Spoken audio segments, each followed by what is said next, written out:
dari Prodi Pendidikan Agama Islam Sekolah Tinggi Agama Islam Al-Azhar Menganti Gresik ingin membagikan ilmu kepada teman-teman semua. Ingin membagikan ilmu kepada kalian semua, ini merupakan tugas akhir semester dari mata kuliah psikologi. Pada kesempatan kali ini saya akan membagikan ilmu tentang kesulitan belajar. Teman-teman di rumah pasti pernah kan yang mengalami namanya kesulitan belajar. Kesulitan belajar adalah kondisi di mana anak yang memiliki tingkat intelijensi rata-rata ataupun intelijensi di atas rata-rata namun mengalami kesulitan atau kegagalan dalam proses pembelajaran yang berkaitan dengan terganggunya proses persepsi, konseptualisasi, terganggunya proses berbahasa, penyimpanan memori, dan terganggunya hal-hal lain yang bisa menyebabkan kesulitan belajar pada saat anak itu melakukan proses pembelajaran.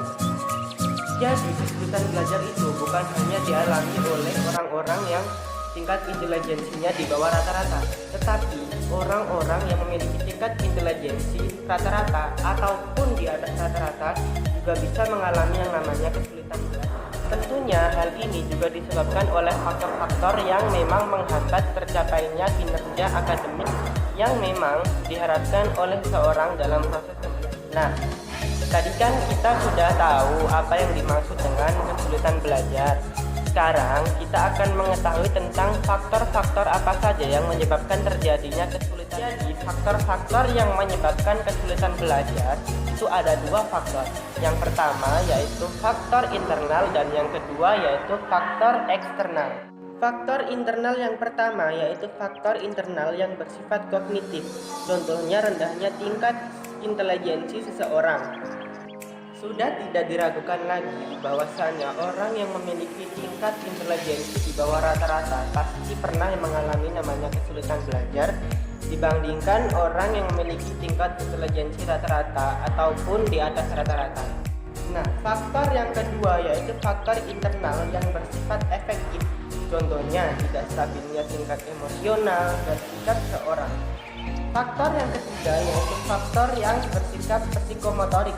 Contohnya terganggunya alat-alat indera seperti indera penglihatan ataupun indera pendengaran.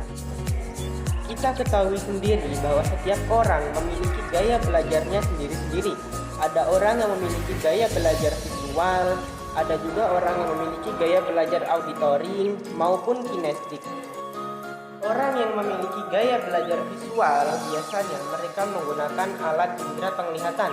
Jika alat indera penglihatan mereka terganggu, maka belajarnya pun akan terganggu juga. Nah, setelah faktor internal yang kedua yaitu faktor eksternal yang menyebabkan kesulitan belajar. Faktor eksternal yang pertama yaitu meliputi faktor lingkungan keluarga. Contohnya adalah ketidakharmonisan hubungan keluarga dan juga rendahnya tingkat ekonomi keluarga.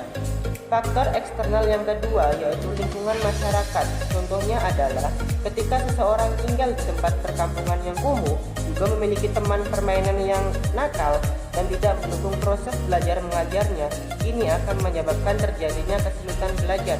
Faktor internal yang ketiga adalah lingkungan sekolah.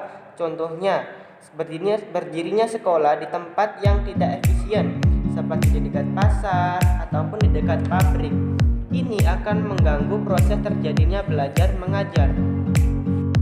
Kenapa? Karena sekolah yang bertempat di tempat yang ramai akan mengganggu konsentrasi peserta didik, sehingga mereka akan mengalami yang namanya kesulitan belajar. Selain tempat sekolah yang kurang efisien, alat-alat sekolah juga mempengaruhi terjadinya kesulitan belajar. Gejala-gejala apa saja yang menjadi indikator adanya kesulitan dalam belajar? Yang pertama, peserta didik menunjukkan prestasi yang rendah. Orang-orang yang mengalami kesulitan belajar akan sulit untuk mendapatkan prestasi yang tinggi. Kenapa?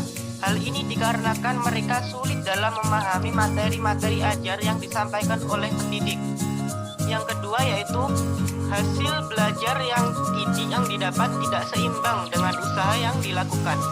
Yang ketiga, peserta didik lambat dalam mengerjakan tugas yang diberikan oleh pendidik. Kenapa? Karena kelambatan dalam memahami materi ajar disebabkan karena adanya kesulitan belajar menyebabkan untuk tidak dapat mengerjakan tugas-tugas diberikan oleh pendidik, sehingga terjadinya keterlambatan dalam mengumpulkan tugas-tugas tersebut. Solusi yang pertama yaitu mencari informasi penyebab-penyebab terjadinya kesulitan belajar. Yang kedua, kita harus mengidentifikasi apakah kesulitan belajar yang dihadapi oleh seseorang termasuk ke dalam kesulitan belajar yang ringan ataupun termasuk kesulitan belajar yang berat. Setelah mengetahui tingkat kesulitan belajarnya, maka langkah selanjutnya melakukan sebuah perlakuan atau treatment untuk membantu peserta didik agar tidak lagi mengalami kesulitan belajar. Misalnya, pembagian motivasi, kemudian cara belajar yang menarik, dan hal-hal lain yang bisa memahamkan peserta didik, sehingga tidak lagi mengalami yang namanya kesulitan belajar. Langkah yang terakhir yaitu melakukan evaluasi. Tujuan evaluasi ini yaitu untuk membuktikan bahwasannya treatment yang kita lakukan itu berhasil atau tidak. Apabila tidak berhasil, maka kita harus menggantinya dengan cara yang lain supaya mereka tidak mengalami yang namanya kesulitan dalam belajar. Nah, itu tadi penjelasan mengenai kesulitan belajar menurut psikologi pendidikan. Semoga bermanfaat untuk kalian semua ya. Wassalamualaikum warahmatullahi wabarakatuh.